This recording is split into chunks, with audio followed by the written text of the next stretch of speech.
I might as well use my time wisely while I'm waiting for my husband to get loaded. So as we continue with the story, Deanna comes home from the hospital. She's weighing a whopping 5 pounds. I think she's like 26 inches long. She's really, really growing. And it was just an amazing time. It was very difficult during that season because with preemies, they tell you, be very careful about who you allow around them. Be careful about any germs because they're very susceptible of getting germs, getting sick. So it was a very meticulous time for me and my mom. And during the course of that time, a lot of people were offended. I would not let people hold her hand. And I'm still like that now. I don't believe that you should touch a child's hand because they put their hands in their mouth. And your crusted hands touching the baby, you make the baby sick. So, it was a lot of that. It was, oh, no, you need to wash your hands before you come into the house. And family would come by and they would get offended. They would feel like we thought that this child was better. And it was just a whole lot of craziness and confusion. But one of the things that I did not pay attention to until later was that Deanna would always look up. Her eyes would always be up. She would always look up. She would always play with things that we couldn't see, but she would be reaching up and smiling.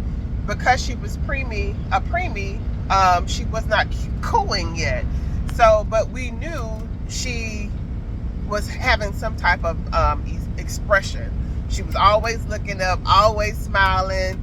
She would laugh, but she always looked up. And I would a lot of times walk over to her and just kind of bet her eyes to come back down to make eye contact with her.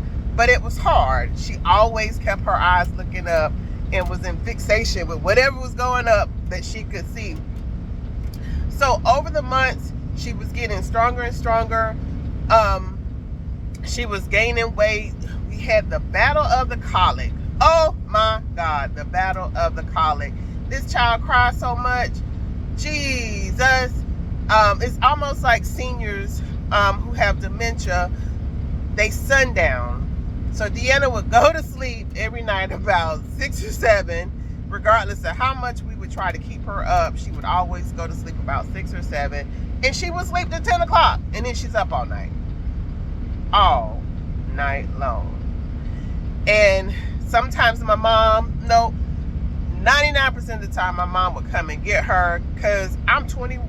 I ain't got no patience. This child is hollering, getting on my nerves. I'm hating at this time being a parent. I'm really hating being a parent with a child that all she does at night is cry. It's like, I cannot catch a break here. You get out of the NI, I had to deal with that stress. Now you're coming home with the colic and you're crying. We changed her formula so many different times. She had an excellent pediatrician, Dr. Santos, in Gainesville, Florida. I don't know if she's still practicing. Shout out to Dr. Santos and Melinda, who was her best friend back in the day. The two of them got together and, helped me get this baby up and going. But Dr. Santos did Sorrentos did everything she could to kind of help with the colic. Trying all the milk, going down to Nutramigen. That seemed to work, but then she couldn't do the powdery kind. She had to do the already mixed kind, and so I was on WIC. Yeah, I was able to get me some WIC, y'all. So got me some WIC, and Dr. Sorrentos wrote the letter, and I was able to get it without extra cost. So we were doing all of that, and Deanna was doing really, really well. She was thriving. We would go out to the grocery store after she was home for about a month, and we'd go out in public, and people would be like, "Can I hold the baby?" "No, ma'am. No. I don't know you. You can't hold her. You can look at her, but you can't hold her." And people would be like, "Is that a doll?" Nope, she's not a doll. She's a real person. But it was such an amazing time, but then it was just so stressful because she wasn't sleeping. I was also working, had a babysitter. I would get up in the morning and get myself together, get Deanna together, and drop her off to the babysitter, go to work, and then come back home, and we start this thing all over again. So one of the things that was amazing that I did again, remember, always looking back will keep you from moving forward. Always looking back will keep you from moving forward. It was getting close to my birthday, which is February 10th, and the guy never met the baby. Remember, he didn't show up to give her the blood transfusion, but I'm going to force you to love and like this baby. That's my mindset. I'm going to force you to love and like this baby. So my birthday was coming up, and I called him up. I said, hey, you never met your daughter. Aren't you interested? And he was like, sure, I'm interested. Let's get together. You go and get the hotel room, and I'll meet y'all there. My dumb butt, go get the hotel room. Oh, yeah, he showed up that time, y'all. He showed up that time. And I'm like, now that I think about it, fool, he done gave you something. You going back for another round? So he meets us at the hotel, and he holds her. He sees her, and he holds her. And he says, it's like I'm looking at a mirror. He says, it's like I'm looking at a mirror. She looks so much like him, even down to those big, bold legs. I was told that his mom had really, really big, fine legs, like my daughter. My mom went to school with his mom, but my mom would say she has big, big legs, just like her grandmother, and she has these bold legs like this man's family. All the men in the family and the women were bow-legged. And so he was like, it's like I'm looking in a mirror. I can't believe this. It's like I'm looking in a mirror. So he held her, and of course, you know, that went down.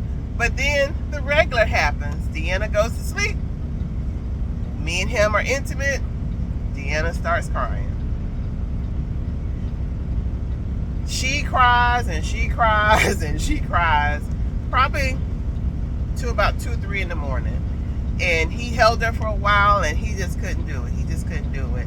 And so he's like, look, I can't do it with this baby hollering and yelling and screaming. I'm leaving. And I was like, well, this is what I have to deal with every day. So you can deal with it. Not, I got to go to work. I got to go to work. That joker was like, Tommy, nigga, you ain't, oops. I ain't say that. Man, you ain't got no job. And he didn't. So he said he had to go to work. So he got up and he left. And so it was me and her there. And I think I got up and I went home, because I think my birthday was on a weekend day. So I got up, went home, and